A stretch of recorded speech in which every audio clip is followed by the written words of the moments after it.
This is my Honda EB2800i generator.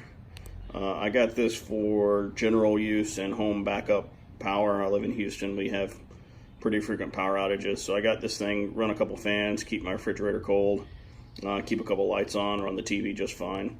Probably will not run an air conditioner off of it, although for a smaller like window unit I think it would do fine, but we probably won't do that. There's plenty of videos on YouTube showing them running and how loud they are and all that. I'm not gonna bore you with that. I do just want to talk about a couple things. The reason I chose this model is because since I'm not hooking it to my house power to a transfer switch, I prefer the 4 duplex outlets instead of the 1 duplex and 130 amp. Second is these things are all over the usual suspects for used. I think it's because that they're job site required, so there's a lot of them out there, so you can score them pretty cheap. I found this one brand new in the box. Of course, it was on offer up for $500, which is a great deal for these. So I gave it a good once over, made sure everything was good, and it was brand new. So don't know where it came from, didn't ask, but that's why I chose the EB over the EG, just because you can find these a lot easier. There's tons of them if you just look at the sites, and they're solid generators.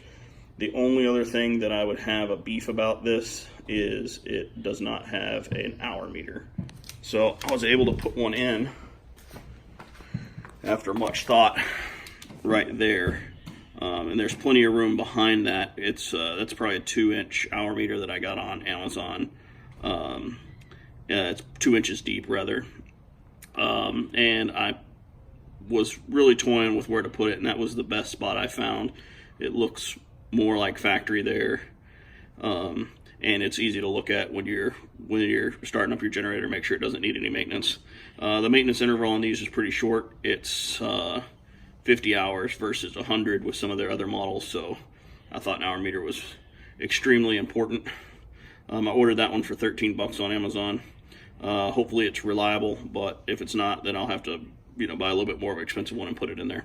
To get the front panel off, you have to take the entire front panel off. There's 2 bolts at the top and 2 at the bottom, and then there's another bolt behind the silver panel it's actually the bolt that holds the inverter to the panel, and it also holds that front panel on. So once you pull that off, that front panel folds forward and you can access everything to install that hour meter.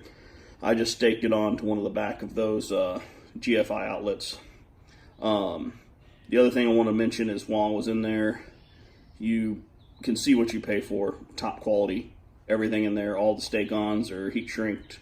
All the connections are solid, so really makes you know what you're paying for when you're buying a Honda. Anyway, that's all I got to say.